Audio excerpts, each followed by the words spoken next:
Hello everybody, Adam Cleary from FourFourTwo here, and we're going to talk about Man United today because I've seen that second goal from the Brighton game and that stinks. Now just very quickly though, if you are a subscriber to this channel, you're probably looking at this thinking, oh, that looks really weird and actually quite horrible, Adam. And yes, correct, it absolutely does, but we're in the middle of doing some very fun, very exciting things, so I'm kind of having to improvise a bit of a space here. Don't worry about it, and if you're not a subscriber, why not? Might as well get the spiel out of the way now. Please do actually subscribe to us, because this is all because we're doing some very cool, very interesting things. We're expanding the team, we're expanding the coverage, we're just getting it all together. So you don't want to miss that, in my opinion, so click the little button. Anyway, Man United, oh dear. Now the entire thrust of this video is just that 90-second video that Brighton put on their Twitter account showing their second goal, the one that Pascal Gross scored, and how they just kept the ball for 90 seconds, 30 passes, Man United didn't get anywhere near them, and they went from back to front. Wow. Now before we look at that, I just want to say something, because if I was a Brighton fan, this would annoy me. Loads of the talk about this game has been about how Man United was so terrible and they've got all these problems and Ten Hag got to fix them, and I've seen very little just saying that Brighton are f***ing mint. And that's the reason this goal is scored. It's not just because Man United are playing badly at the minute. It's not just because they're having problems. It's because Brighton are really good. And we will, you have my solemn vow, be doing a big video on exactly what's going right for Brighton this season. How they've lost so many key players and they're still playing so well. That video is coming, but this one is just about this goal. Because if you're of a Man United persuasion, alarm bells should be ringing. Alright, so we've all seen this by now. Brighton's second goal at Manchester United, they start the ball here, the ball ends here, and in between all of that there are something like 30 passes and around 1.5 minutes of uninterrupted Brighton possession. Now the thing about this is, and undoubtedly the most frustrating part about it from Erik Ten Hag's perspective, is that Manchester United actually set up pretty well at the start. We can see here Bruno Fernandes telling both Rasmus Højlund and Marcus Rashford to pick up these two Brighton players specifically, allowing him to press the ball between the goalkeeper and the two centre-backs. They get into position, and when the goal kick is taken, Fernandes then moves into the box to try and close this down. Now you might look at this situation here and think this is a bit of a strange one. Manchester United are trying to press Brighton, who are fantastic with the ball, with only 3 players in an area where they've got 5. Now obviously there's virtually no chance whatsoever of Man United turning this ball over. Fernandes can't close down 3 players at once, and he's unlikely to nick an interception at any point. The key to this is actually in the fact that Højlund and Rashford are marking these two out of the game. The idea is that by denying Brighton that central space, they're going to be unable to play through, so either they'll have to go out wide or they'll play a less reliable pass into the middle of the pitch, allowing Manchester United to then spring a trap. And we know this is how they want to play because it is how they've been playing. If you look at the Opta data for the number of high turnovers this season, Man United are bafflingly top of the league in that regard. Nobody is doing high turnovers as well as they are because they're setting up every single game to try and do them. Where are they in that particular league for high turnovers leading to a goal, Adam? Not top. No, they're not top for that. Bottom, actually, is the word. Which is, yeah, that's quite bad, obviously, but it does show they are trying to do them, just not doing them very well. They want to stop teams, including Brighton, having their idealised pattern of build-up to force them into the middle of the pitch, where they then try and win it back. And by that token, you can see here, step 1 is a perfect success. They stop Brighton playing through the middle, and they force them to go out wide. And again, this works really well. You can see that when it goes out to the wide player, he's got no options whatsoever. Fernandes has now closed off the pass back to the defence. Casemiro has come across to stop him playing it into the middle. If McTominay can win this ball here, it's a perfectly executed high turnover. Except, and this is where all of Manchester United's problems are created, the intensity applied by Scott McTominay in the situation is pathetic. Instead of applying an actual pressure there where he goes in to win the ball and maybe he gets a throw in out of it, or maybe he actually turns the thing over, he just sort of trots over into the space. He does what's asked of him, sure,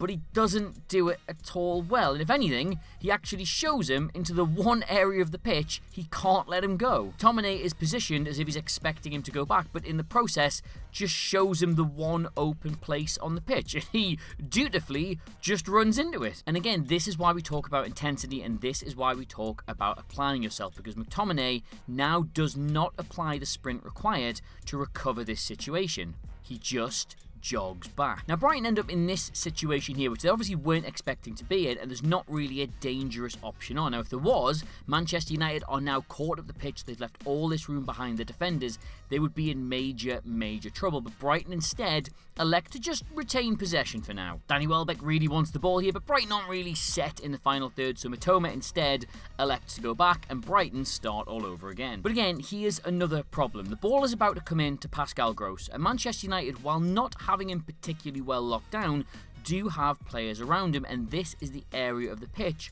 that they really want to win the ball back. He has his back to goal, he would have to go back to the defenders. You could jump on him in this situation and potentially win the ball, but instead, it's just jogging. Rashford trots over to put him under a little bit of pressure. Fernandes kind of bursts into half a jog, but there's nothing stopping him passing the ball out wide. It comes across to the right-hand side, and again, Manchester United have this positioned reasonably well. Their back four are in a good line. Casemiro is watching the centre area of the pitch, and Eriksen, on the left-hand side of the diamond, comes across to provide a 2v2. Reguilon and Eriksen do have this pretty under control, but as soon as the ball comes back into the middle, Welbeck dropping off Martinez to create a bit of space, they both go with the man. Now all of a sudden Veltman's in this much space in a relatively dangerous area for Brighton, but they're not overloading the box, it's not really a crossing opportunity, so he decides, now we'll go back, we'll start again. Not to put too fine a point on it, but they are essentially toying with Man United right now. So the ball ends up with Brighton centre-backs, and once again Manchester United find their shape absolutely perfectly.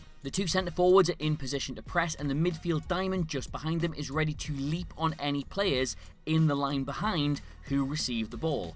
This is exactly how a team trying to force high or mid turnovers should be set up. They've got it absolutely perfect. But here is where it always seems to go wrong for them this season. The ball is received here, and Manchester United have three players immediately around the ball. Højlund and Rashford both have the ability to curve a run into this player to block off the return passes to the centre-backs, while Fernandes can press him on the blind side. You could not hope to be in a better position to spring a trap in this area of the pitch, and yet the energy just isn't there. Fernandes does press him, but he doesn't get anywhere close. There's certainly no determination to win the ball back, and it's so easy for Brighton to then pull all three of these players away from the rest of the midfield and just pop it round them. You can even see straight away from Fernandes' body language here, he can't believe that's been done so easily. We finally get a genuine attempt to win the ball here. Casemiro charges out to first close down Gross and then follows up on Welbeck, but is again easily played around. Man United now possibly slightly panicked by knowing Casemiro's come way out of position and there may be holes starting to develop, do attempt to win the ball here. Reguilon puts in two half challenges, but he's not ever in any real danger of reclaiming possession. And this is the key moment. Brighton reset once again. The ball comes in to Pascal Gross in the middle of the pitch. Again, an area where Manchester United should be attempting to win it back. Marcus Rashford is all of 5 yards away from Pascal Gross here, and he is walking with his head down. He isn't even looking at the ball or even remotely alive to the possibility of winning that back. Gross plays the ball all the way to the left to Mitoma, who again is given absolutely all the space in the world to do what he wants with it. Dalot just simply sits off. But now, unlike all the other phases where Brighton have been happy to reset, all of a sudden they start to push Manchester United back into their own box. They've now got enough players in this area that they can force them towards their own goal. And Gross, knowing this is going to create a bit of space, begins to move towards the box. Now again at this point, worth pointing out, between him and the goal, Fernandes, Eriksen, Casemiro and McTominay. Mitoma finds Lamptey at the end of the box, who is again lightly pressured without really being challenged, and he rolls the ball gently across the edge of the box. Now at the point of this ball being loose, Pascal Gross is by no means the favourite to go and get it. This is the point in the box where he's going to control the ball. Even the slightest bit of urgency, even the slightest bit of commitment from either Eriksen or Martinez would see them read that pass and cut it out. And yet Eriksen just sort of stands there and watches it happen, and while Martinez does at least move towards it, he attempts to block a shot which Pascal Gross never even lines up to take. And from there, it's the easiest job for a player of his quality to simply stick it in the back of the net. Now let's just review that, shall we? In 130 seconds and 30 Brighton passes, Manchester United pressured the ball once here with Bruno Fernandes, sort of again here with Fernandes, but I'm being incredibly generous, once here with Casemiro, once here with Reguilon, and that is it. So I don't even know what you say about it at this point. They are set up really well. They have a clear identity. They know what it is they're trying to do. They just don't want to do it enough to make it work. Now, this problem in isolation is bad, but you just work on it, you get the intensity up, you get them to buy into it. But when you combine it with the Jadon Sancho thing, which is clearly one member of the squad does not respect the manager enough to just not blow his lid on social media, we're starting to get a bit of a picture here of Ten Hag having this team set to do very particular things and just nobody buying into it. Now, it's still a really good squad and they do have injuries, and Ten Hag is undisputably a very good manager. It may well just suddenly all turn around, but week on week on week on week, we're now seeing examples of Manchester United just not doing the hard work to make their system work, and I don't know how you turn that round. But yes, there you go, 10 minutes of discussion over 90 seconds of action. You'd feel so sorry for my girlfriend, wouldn't you, if she existed? Until next time though, get me on Twitter at Adam Cleary, Clery. I might be in this room for a little bit, but trust me, we're pulling something really cool together. You'll see in a little bit. 442 all over the socials in the corner of the video. And until next time, if you haven't subscribed already, please do that. I've been Adam Cleary, this is 442, it says there, and I'll see you soon. Goodbye.